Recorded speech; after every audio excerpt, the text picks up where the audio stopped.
All right, everyone set. Knight asked into the communicator on his wrist. The team gave their agreements from their positions. Samantha will need heavy cover after we go in. So you'll all need to move in quickly once you get the signal, Knight said. The rest of the team agreed and readied themselves. Knight held onto Samantha, who smiled at him. Let's hope this works, she said. Inside the factory, several guards paced the floors as well as several Titan robots. The factory contained no less than 1,000 Titan robots. Most active. But some still being assembled. With a dark cloud of energy, Knight teleported into the factory with Samantha, who immediately created a large EMP blast with her powers. That took down several hundred robots that were near them, and weakened her to the point of passing out. Sue dropped Ataris and Premiere through a skylight on the roof and followed them into the building through the smashed window. Ataris began hacking his way through soldiers while Premiere smashed several robots with his stone mallet. Sue flew in and grabbed Electrocute and flew her out of the building to safety. Sue left Samantha with Jessica on a rooftop a few blocks away and returned to the battle. You did well, Jessica said to Samantha with a smile. Thanks, cutie, the pink-haired hero said with a smile before passing out again. Arson blasted the front entrance open with a fireball and followed Fantasy and Flower Child in. The Fantasy created an illusion in the soldiers' minds that a fleet of longbow soldiers was storming the factory, sending a few of them running, and making the rest attack intruders that weren't there. Flower Child snatched the runners up in some routes and kept them immobilized. Arson melted any equipment that was being used to create the robots. Severe scattered a group of soldiers with a psychic blast and formed protective bubbles around the team. Hannah and Winter Flare flew in through the skylight. Winter Flare dropped the temperature in the factory to below freezing and Hannah blasted the freezing soldiers and robots that she could see.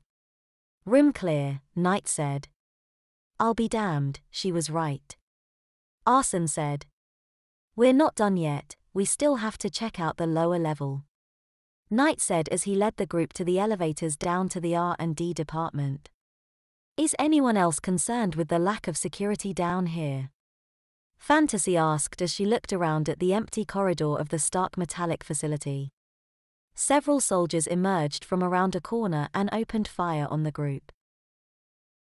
Severe stopped the bullets and Winter Flare blasted them back, freezing them to the wall behind them. Happy now? Arson asked Fantasy. The illusionist shook her head as she shook with fear. Arson laughed at her and hugged her tightly. It's all right, you're perfectly safe as long as you stay with us, she said to her friend. The team made their way to the end of the corridor and a door marked with a biohazard label and a medical chart. Knight picked up the chart and looked over it. They're keeping a captive hero in here and doing tests on him, Knight said, his tone clearly disgusted. Severe opened the door and went to the large metallic tank in the center. The group followed and looked inside at a young man sitting on the floor of the tank.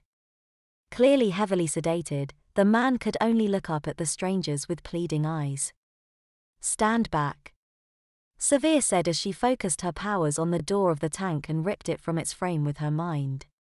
She cautiously entered the tank and crouched in front of the man. We're here to rescue you, Adam, she said to the man. Drool, the man muttered as he nodded. Drool? Elisa asked as she poked her head into the tank. It's his code name. Severe answered as she helped the man to his feet and passed him to Sue so that she could take him out of the building. That's a gross name, Elisa said as they moved on further into the building. The group came to a room with a large computer in it after clearing a few more floors worths of guards. This is what we came for, the Malta mainframe, Knight said and took a seat at the large console.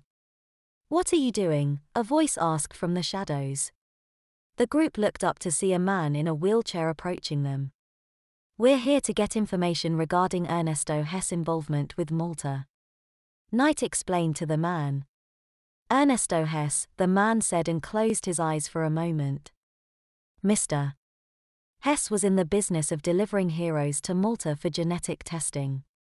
He also gave Malta a backdoor into the Freedom Phalanx, which led to the enslavement of several of its members, the man said. How do you know that? Hannah asked. I am keyword. Thomas Kinson actually. I have the ability to search everything I've ever read for a given word or phrase. I can do the same with conversations. If anyone in the world is using the word or phrase, I can give exact coordinates for that person. Thomas explained. You work for Malta? Hanako asked. Work? No. I am a slave to them. They are exploiting my powers to make a living backup drive for all of their files. Thomas said. Well, we're trying to bring them down.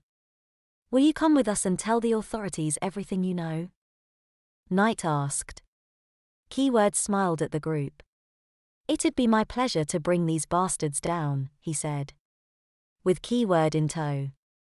The group left the complex and went to the Longbow headquarters to give them the truth behind Ernesto Hess and Malta. The man in the office smiled when his head bodyguard informed him of the prior night's events. Sir, did you hear what I said? The Freedom Phalanx Reserve destroyed your Titan facility last night. They escaped with 2 of our highest-level test subjects, and went to Longbow with incriminating evidence that implicates this company in dozens of illegal acts, the bodyguard said. I heard what you said, James, the grey-haired man said. Then why are you smiling, sir? The bodyguard asked. Because, my boy, this means war, the grey-haired man said with a sinister chuckle. Jessica and Miranda sat in the living room of the Freedom Phalanx Reserve base. Jessica grimaced as she looked at the hefty stack of multicolored money in her opponent's possession. You better hope you don't land on Boardwalk. With my hotels there you might just end up in the poorhouse. Fantasy said with a smug smile. Jessica grumbled a response angrily as she rolled the dice and shouted angrily as the result put her right where she didn't want to be. Ooh, tough luck, Angel, Miranda said with a giggle as she grabbed the remaining dollars Jessica had and counted them in victory. This game sucks. Isn't there any crime that we can fight?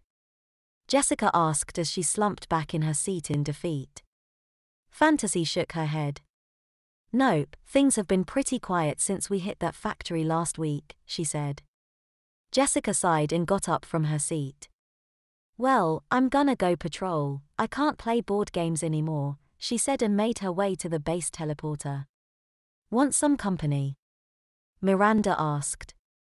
Jessica shrugged. If you wanna tag along you can, said and went through the light to the city beyond. Fantasy cast an illusion on the purse snatcher they'd come across after an hour and a half of flying around the city. She made him believe that the police had him surrounded, and watched with satisfaction as he dropped his weapon and got down on the ground. Jessica stepped in and gave him a solid right hook that kept him there.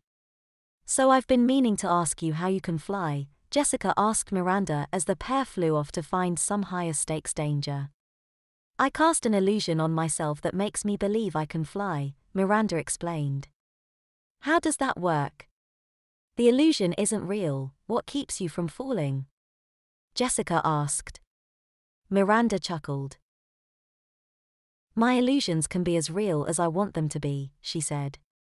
If I want to hurt someone with one of them I can. If I want to fly with them, I can, she added. Jessica started to say something when her thoughts were interrupted by Severe saying something in her mind. Jessica, I need you and Miranda to come back to the base.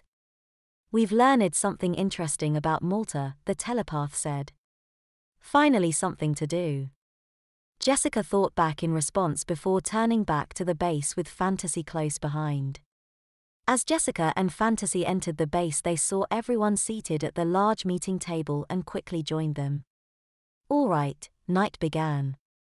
Now that we're all here I want to share what Keyword and I have been working on, he explained.